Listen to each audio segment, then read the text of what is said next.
basically I want to make sure that everybody out there is thinking about how they connect. So I mean, my son was just starting to wobble then, because it's literally up and down all the time. And I was trying to get myself ready for this, and I went downstairs and I spoke with a different voice. Oh, that looks interesting, Jamie. You're looking at football. Oh, that's a good team. Who's that? Obviously you can't do it quite like that with a teenager, but you adapt. You know, we adapt as we go along. So what's your version of that? Showing an interest, a genuine interest. A voice like this. Oh, what's that, Jamie? Oh, right, okay. That's not engaging. That's not going to get him regulated. But if I speak like this, oh, that's really good. Oh, what's that player? Oh, I recognise that shirt. What's that team? That's more engaging. And then that is a bit like, what's that term? So connect to redirect. So if they're getting a bit wobbly and they are showing signs that they could become up into different brain states, just quickly invest that time, because making that time is going to save you time if you have other things to do, because that's ultimately my struggle being a single mum. What I also wanted to just remind everybody is that we've all got different circumstances, we've all got different histories, different genetics, we've got different personalities, different family dynamics. So I'm telling you what works for me, in the hope that it helps you also. But I know there's siblings and things like that do make it a challenge, but as long as we get the connection as the crucial key to working with our children, because I don't believe that we can go straight in and use PDA friendly language and PDA strategies. That comes later. And that's why I haven't talked about it later. I'm sorry, that's why I haven't talked about it yet, because I feel that there's crucial things that need to be put in place first. So I think people come for help when when things are stressful, and there's difficulties. So consider, what is the thing that you're stressed about? What is the stress? Is it because your child's not doing what other children do, that they're not at that same level as their peers, just general non-compliance because they're not sitting at the table, because they're not coming out for a walk or going out for the day? What is it you're stressed about? And then stop and think with a PDA lens. Put your PDA glasses on and think about it. What is it they're avoiding? PDA is pathological demand avoidance, and unless you think it's absolutely vital, then my advice would be that you avoid it too. And I don't think that that's setting them up for a cycle of anxiety, because avoidance can cause anxiety. As we know, the more you avoid something, the more anxious response you'll get. But personally, I don't think that that's the case, not with my son, because I think that he will do those things when he's willing and ready, and when those things seem relevant and of value to him. So while he might not want to go out to, I don't know, something that other children go and enjoy, maybe that's just not for him. Maybe he doesn't need to do those things. I don't like them. I like this, as lockdown is driving me a little bit crazy, but actually I like wide open spaces. I always have. I don't like busy places. So why should I put my son, why should I make my son do those things? Because it feels like the thing to do. Yeah, so just think of it like that. Put on your PDA lens. I would also say, and I'm a fine one for this, try not to worry, because things will happen when they're ready. So I've worried about all sorts of things. Oh my goodness, he's not reading, he doesn't know how to read. But if anything, like my son, they are absorbing it all the time. They will reveal that they can do it when they're ready. and all of this can be seen from an avoidance point of view and maybe a fear of failure. So they were the things that I want to say. Always put your PDA lens on, and don't put pressure on them. In fact, my son said to me just earlier, he said, stop putting pressure on yourself, Mum. So we talk about all these things all the time. His self-awareness is very, it's really good. And I think that's really important. Don't hide the PDA or the autism from them. That's my advice from what I've experienced. And what else was I going to say? Okay, so also, you know, as parents, we can only do so much. So I've done a presentation that will be available at some point through Autism and ADHD, and that talks about the 4 areas of need. So we have needs met. So that's a huge area, and I won't go into huge detail, but any child has a lot of needs, emotional, you know, connection, attachment, you know, there's psychological needs, there's the basic needs, there's educational needs, there's just so many. So and a big one for our kids that actually I think is you know, it's part of an autism assessment, but I don't think there's a great deal of support for it, and that's the sensory needs. So when your child is dysregulated, it might be that they need sensory input, and you can do it really, you can get it wrong if you don't know what their sensory integration issues are.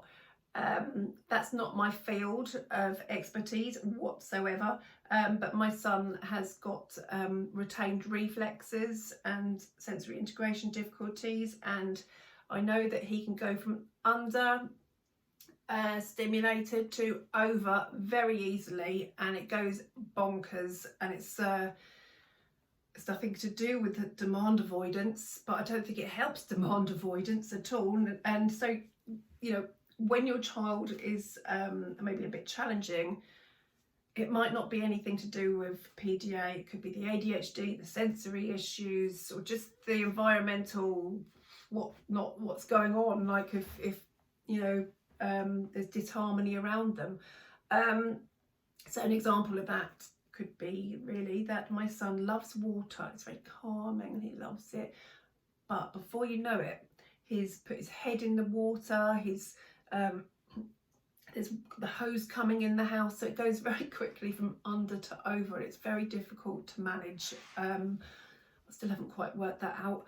And I've noticed a few other friends with PDA children have had exactly that same problem recently. So damage limitation, hide your hose. Sorry, there's a phrase, isn't there? Okay, so what else I also wanted to talk about is yeah, so know your stressors, know their stressors. No, be prepared if you're going to be talking about something or needing something from them to do. Be prepared by bringing yourself down. Okay, so oh god, going off on one, aren't I? So the 4 areas. So you've got the needs met. Okay, self-awareness. I think it's really important for our children to understand why certain things stop them, why they can't do things that they should be doing. I think giving them the vocabulary to express themselves is really, really helpful. And I might say to my son, gosh, it must be really difficult, you know, wanting to do something and you just feel like you can't. That must be really tough for you. So I'll have those conversations, but carefully, and I'll have to keep rewording it if it's not going quite right. So really it's about being a mood barometer, really. So your child is your barometer of how, so, you know, with a barometer, I would say fair, I can't remember what it says on that now. but just kind of meet their level with meet your level with theirs. Sometimes you just have to be quiet, and that's what I talked about last week as well. Okay, going back to this fourth thing, so I keep forgetting. So needs met, self-awareness, understanding from others. A lot of the problems might not even be at home, they're coming in from school, so you really need to educate those around you on PDA and PDA strategies. So you get it right at home, and if the problems are still happening, it's very likely that those problems might be from outside the home. Try your best to educate others. And so the last one was strategies. So the strategies need to be implemented all over. So yeah, it's no good you just having those the low demands, kind of low arousal strategies for them if others aren't, because well, it's going to come home, and you don't want your child to be happy in other places either. So bring other people on board, but I know that's difficult and a challenge in itself, but hopefully people are getting educated around that. And then just that key thing, discipline.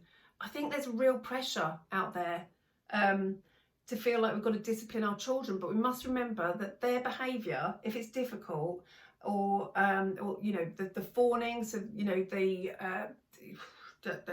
disengagement, or the fight flight, that's a sign that things aren't going right. It's communication. Why should we tell them off for something they're trying to communicate? They're communicating a need. So really, PDA glasses, work out what that need is and meet it another way than telling them off. We know consequences do not work. We're missing a vital opportunity to engage and teach our children, okay? You wouldn't tell off an adult for getting something wrong. Don't tell off your kids. And I know we do, sometimes we do because we're in the red, but just this is like the best, you know, and we just need to be good enough, okay? We make blips, say sorry, go over it with them where you got it wrong, because that's the way they're going to learn. You can't expect a child to learn if we're not. I'm learning all the time, and reflecting on where things went wrong, and at the right time going back, say, oh God, I'm really sorry, I really got that wrong. What do you think I could have done to make that better? Any ideas?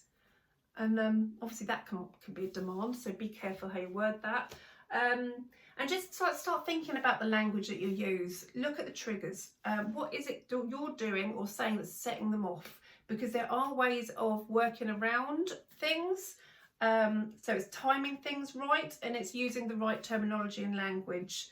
I still put demands on my son with what I say, and then I'm like, oh God, that didn't work. So I'll try and change it. So I'm conscious of the time and maybe waffling. So I'm going to leave a idea for you. So just start thinking through the day where those demands are, because we don't, I mean, demands are all around us, but we can work out the important ones and how we go around it. So cleaning teeth has always been a bad one here. Well, it's not been so bad recently, but do you want to clean your teeth in the bathroom, or shall I bring the toothbrush to you?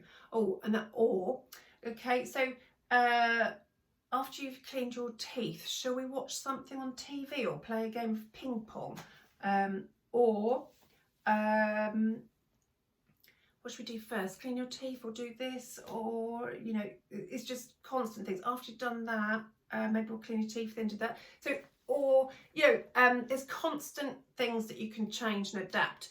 Food, we don't have food at the dinner table. It doesn't work. The one thing that has started to work is the healthy eating, and they've got to be on board. They've got to be interested. It's got to be of value, and they've got to be interested. What else is a demand that they go through? Sleeping. I think we all struggle with that. It's just this whole low demand PDA approach is basically, we have to adapt around them. Obviously there's expectations that they sleep and things, but there's a different threshold. Make allowances, make PDA allowances. If they go to sleep late, They go to sleep late. Those things come in time.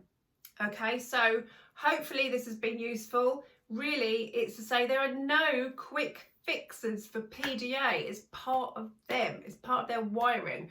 Don't forget, they've got autism. They've got social and communication issues. They've got sensory issues. Okay, it's all those things. So they're autistic. They have those same difficulties. They just have the quirks of PDA. Embrace it, celebrate it. It's pretty wicked, really, that you've got a child that can kind of tell you their needs through their communication. They're not ready for that. They don't want to learn about, well, like my son doesn't want to learn about things that have no use to him at the moment. It will come in time. So be patient, embrace it, be calm as much as you can, and take a look at yourself as well. You might notice some things in you. There'll probably be some sort of neurodivergence in the family. Embrace it. Thank you. Bye.